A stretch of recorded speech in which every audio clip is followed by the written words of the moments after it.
You know, in so many cases, it's the deciding factor on whether a company will call you back for a job interview. That means you really need to put some effort into your resume, but there are mistakes that people make every day. Our career expert, Randy Wooden's here to talk about those. Good morning. Good morning. So your resume, that's you in 8.5 by 11, right? Pretty much. But people make mistakes on this? Well, it's a beauty contest, and two people can look at the same resume. That's a good way of putting it. And one likes it, and one says, I don't know about that. And so it's tough until you really look at someone's resume to say, well, you need to change this or that. But there are some general guidelines I think that might be useful for people that are watching right now. Oh, okay, like what? Things that you make a mistake on or leave off or what? Sure. I mean, there are two broad things. One is the aesthetics. What does it look like? Does it look at you could do a great job reading the news, but if your hair was messed up, your tie was crooked. My hair's messed up? They would look at that and they'd say, what's wrong with this fellow? Okay. So even though the content may be good, if it doesn't look good, if the packaging of the product doesn't look good, then that's an issue. And so in that area, you want to look for things like white space. Don't try to cram everything in real tiny font.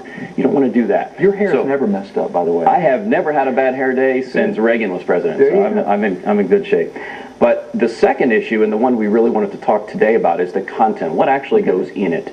And one of the main mistakes, other than typos, and that should go without saying, but one of the main things I think people fail to do on a resume is to put their accomplishments or their achievements and to attach numbers where appropriate. For instance, your daily routine and responsibilities are reading the news, essentially. But what about talking about accomplishments? If you've won some award or your ratings were at a certain level. I did this and things were better because of this. I mean, there are thousands of people who do what you do, who do what I do, all kinds of people who do the same job, content.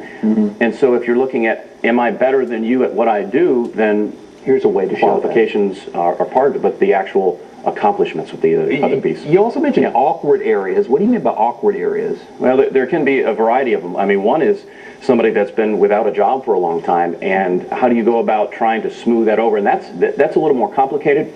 But one thing you can do, and remember that a resume is essentially an inverted pyramid. Okay. The top of the resume should have as many keywords, and the job content should match as closely to what you want to do next as possible. Yeah. If the job you want next is a job you did 2 or 3 jobs ago, you need to consider flip-flopping and put that up there. Right? Exactly. Yeah, they look at, hey, what have you done lately? And so that would be one thing. And then you fill in there. Another one, you mentioned a skills resume versus a chronological. Sure. You're a round peg, round hole. If you want to stay doing what you do and go to another TV station and do that, your resume would read great. But what if you wanted to change and get into managing a retail store or something?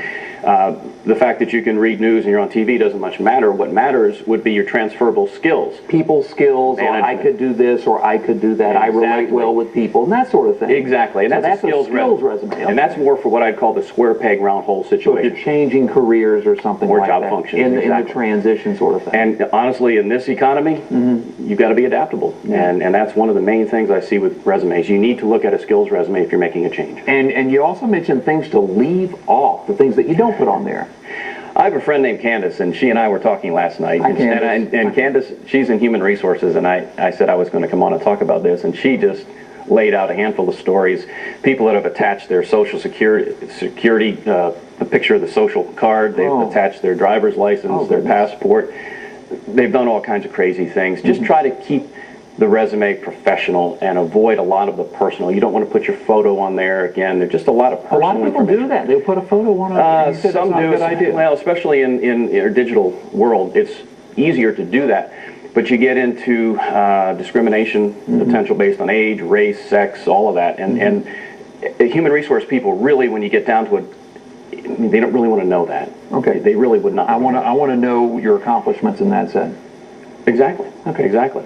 It's not too tough. Just make it look good and keep it focused, right? It is. And you know that Twitter you're talking about earlier? Yeah.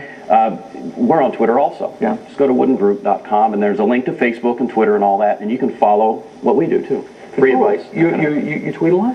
I do what I can. You got to follow this guy. Follow this guy. Again, Wooden Group? Yeah, woodengroup.com. And on there's a link to Facebook, YouTube, videos.